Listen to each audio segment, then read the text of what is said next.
Hello, welcome to our YouTube channel, Motivation for Regular People, where we're passionate about helping you find motivation to pursue your most important goals. Today, I want to talk to you about 3 ways that you can lock in good decisions ahead of time. I don't know about you, but I'm usually harder on my future self than I am on my current self. I can commit to doing something in a week that I have no interest in doing right now. While I may feel like I'm doing a good thing, I'm actually doing myself a huge disservice. So when I make that future commitment, there's a few things happening. First, because the action is so far in the future, I'm more focused on the positive benefits than I am on the effort that it's going to take to complete the task. Inside, I feel good because I'm committing to do something, but I'm not fully comprehending how much work it's actually going to take. So as I do this, I'm receiving some of the benefits because I'm thinking that I'll do the task in the future,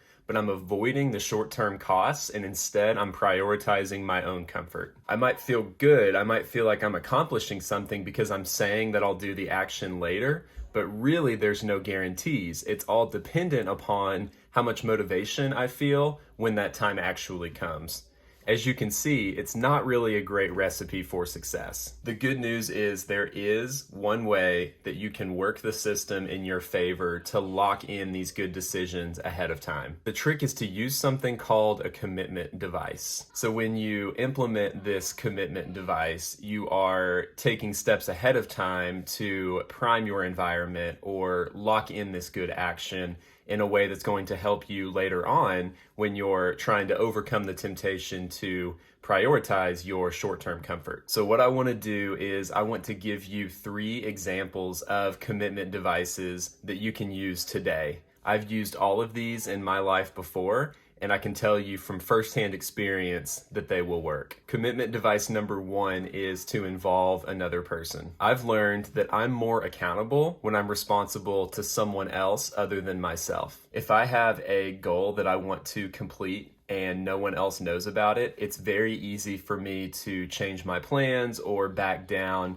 whenever things get challenging. On the other hand, if I tell someone that I plan to do something, I have to be ready to update them on my progress. I know that I will feel good if they ask me how my goal is going and I'm able to give them a good report. On the other hand, I don't want to have to tell them if I slacked off or if I didn't follow through. Give this one a try sometime. Next time you have a goal that you want to work on, let a friend know what you plan to do. You can even tell them the specific day or time when you think you'll be done and promise to give them an update. This commitment will make you accountable to somebody else beside yourself and increase the likelihood that you will follow through on what you want to do. Commitment device number 2 is to use something called habit stacking. I learned about habit stacking in college when I had just started working out. A couple of months after I started going to the gym and lifting weights on a regular basis, I started taking something before my workouts called pre-workout. If you haven't heard of pre-workout before, it's a supplement that you take before you exercise. It's got a bunch of caffeine in it as well as other nutrients that prime your body for the workout. So over the next several months and years of working out,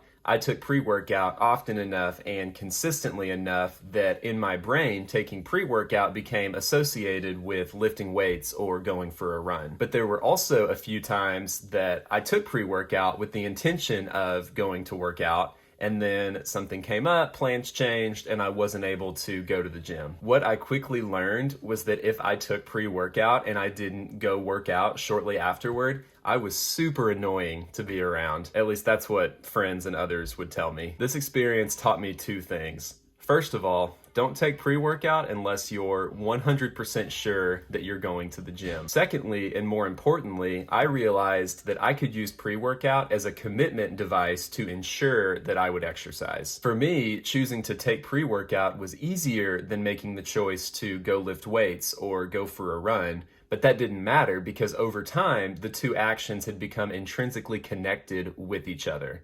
Choosing to take pre-workout was locking in the decision to go and exercise. Before I tell you about the last commitment device, make sure you subscribe to this channel if you find the content helpful. We also have a podcast called Motivation for Regular People that we release once a week. You can find our show on whatever your favorite podcast platform is. Here's the last commitment device that you can begin to use today.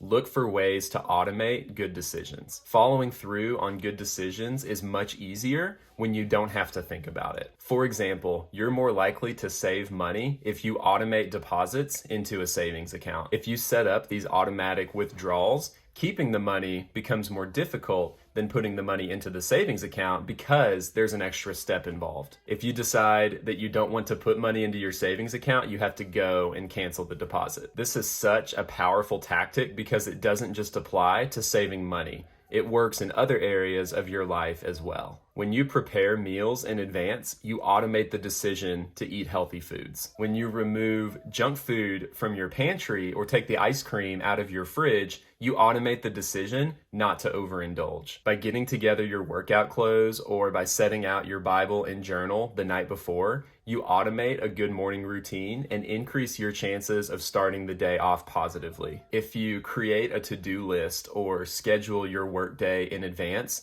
you automate a productive day and increase the likelihood that you spend time working on your most important tasks. Remember what I told you before, your brain is harder on your future self than it is on your current self. The good news is this is something that you can use to your advantage. These are just a few examples of my favorite commitment devices.